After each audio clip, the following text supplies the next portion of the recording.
Let's move on to the next video topic. I think it's currently a bit of a foam sprayer time because a lot is coming onto the market. And this is, for example, also a piece that we've looked at here in the last few days. Now let's take a look at the topic of foam formation and the right nozzle selection. There isn't really a proper nozzle here at the eCan. You don't actually change the nozzle at the front, but rather inside. This is basically the intake filter, which somewhat determines how much air comes in. And there are 3 nozzles to choose from. And let's take a closer look at that now. I'll give you all the tips, and now let's look for the perfect foam formation. Let's get started. What I didn't show you in the first video are these little additional caps. Here you can, for example, store the filter nozzle and attach it here at the back. It's a bit like that now. I set my foam formation here, adjust my nozzle inside or my filter, and that should actually be it. You also have small replacement pads in case they get stuck over time. You can replace them and so on. So there are also different options when it comes to maintenance. I think it's a great thing, but it's just included as an accessory. And today we're talking a bit about these flow filters. You could actually call it that because the flow also somewhat determines the foam formation. I hope you can see it at least somewhat. I don't really know. Yes, you can see the relatively large hole here and a bit finer in the other one. And those are just the differences in the design. But we can swap that out here on the inside. And I already showed you that in the first video. It's not done on the headphones, but inside here. Pull off the hose here. I'll show it to you again.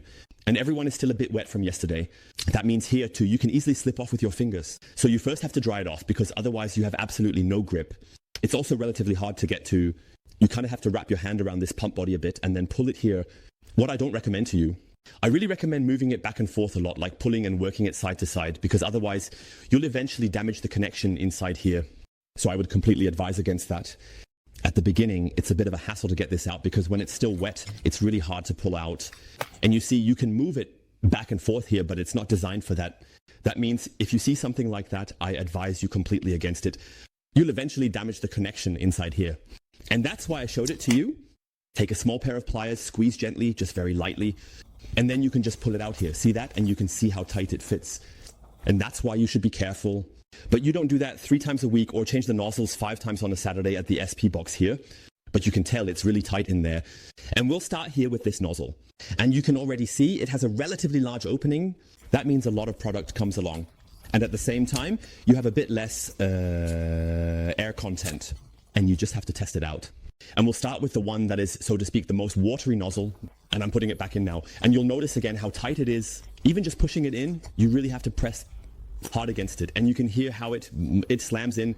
So it really is ultra rock solid. Don't start wobbling it back and forth and choking it here, because eventually it will break inside and then the part is junk. And then you won't have any warranty anymore, because if you break it inside here, you lose the warranty. I don't think any dealer or IK manufacturer will cover that if you pull the part out like this. Don't do it. Completely crazy. So let's fill it up now. You have a total capacity of 2 liters and a usable capacity of 1.5 liters. And then let's prepare a mixture, 1.5 liters of water. We want the maximum, so to speak. We want to be able to spray as much as possible and for as long as possible. That's why most people will fill it up completely, because no one is just going to mix up 1 liter. You can't get around the car with that. 1.5 liters of water, and I'm going to take about 15 ml of the foam invasion from Sonax, and then we'll see how the foam develops, and maybe we'll notice some nice differences. It's fully charged. I did that overnight. So that definitely works. You can spray for an incredibly long time. So charge it maybe once a month. You won't have to work on it any more than that.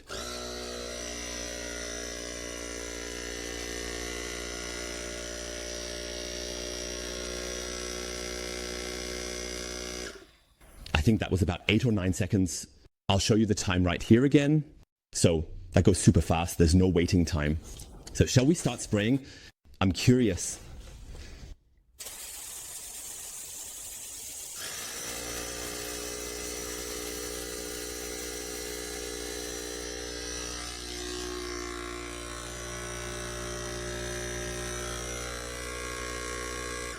So let's bring it back up to maximum pressure. And you can already see here, we actually have quite a decent foam.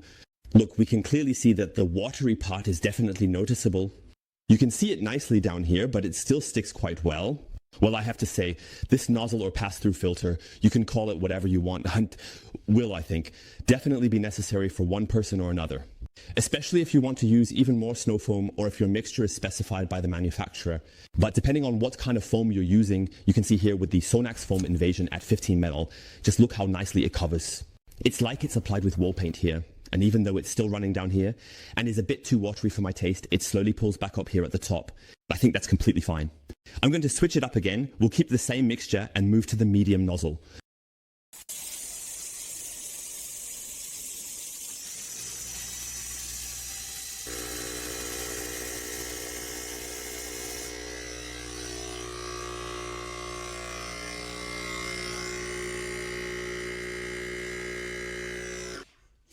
So we can definitely see a certain amount of water still mixed in here.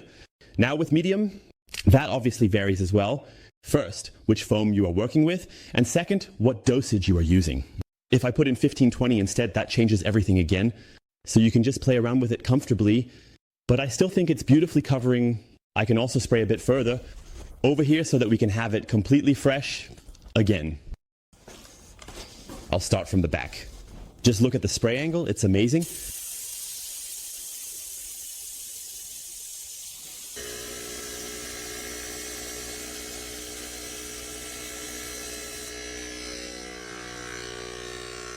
So that's really quite effective.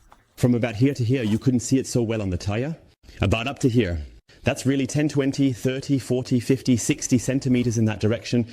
So you really cover a lot of area. And you can see it's beautifully covering. There's also a nice amount of moisture. I don't think that's bad at all. I definitely think the difference is noticeable here compared to the other nozzle. But I think that's also due to the thin snow foam dosage. And now we can work with the green one again because that has the thickest foam.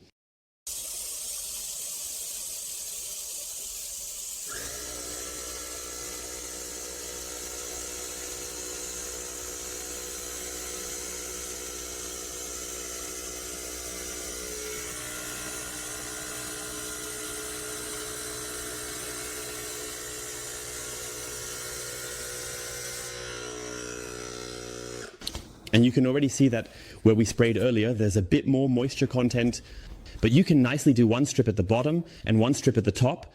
With a vehicle height like that, 2 strips are actually completely sufficient, but we see, and that's definitely what I wanted to show you in this video, the foam formation, that 15 ml of rich foam is still not very, very thick. Now you have to decide what is more important to you. For me personally, a covering film like you see here is much more important than a thick shaving foam. I'm going to mix it all up again thoroughly, ensuring that every component is evenly distributed, and this time we'll take 10 ml more, making it a total of 25 ml. This specific amount is chosen to enhance the reaction, and you'll immediately notice a significant difference in the outcome. You can clearly see that it's definitely more stable right away, with the mixture maintaining its consistency and uniformity without any signs of separation or instability. We already had a bit of moisture on it before. You can see it nicely up there. So it's really quite firm and nicely covering. So as I said, you'll find yourself somewhere in the range of, depending on the snow foam, between 15 and a maximum of 30. That's really the upper limit, because if you add any more, you'll just end up with this thick shaving foam. We're now here with the green nozzle. You can see it here. You've really got a very nice thick foam. So that works really well. We don't need to go down with the nozzle again, because then it just gets more watery again. But here you can really see the difference. And you also have a reference point when you're working with your snow foams. And I think that's enough. You can see what's going on. And I really have to say, I'm currently enjoying working with it a lot, testing a lot. It's really fun.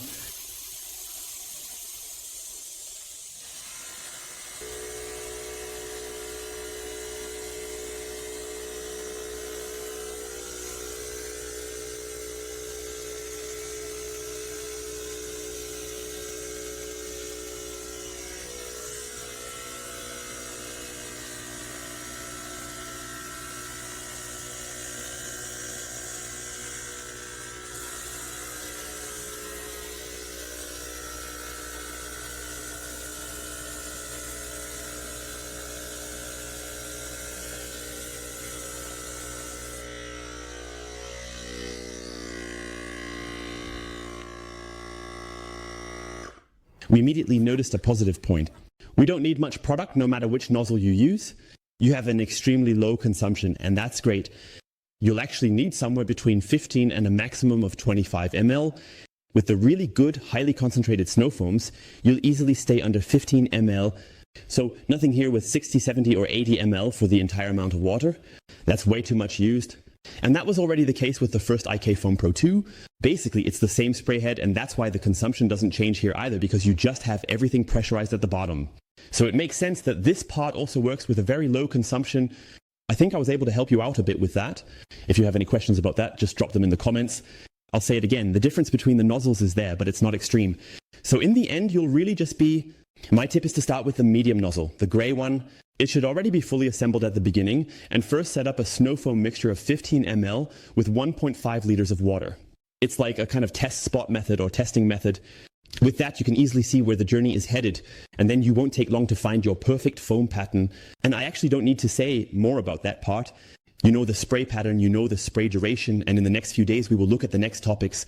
If you have questions about that part, just drop them in the comments below. And if you haven't seen the main video, feel free to check it out. You'll also find all the information about spray duration and everything that goes with it, also what's included, and then you'll be well informed. Thank you very much. Until next time, and I hope you find your foam pattern super quickly too, because I think it worked really well for me on my first or second try. You'll get it right away.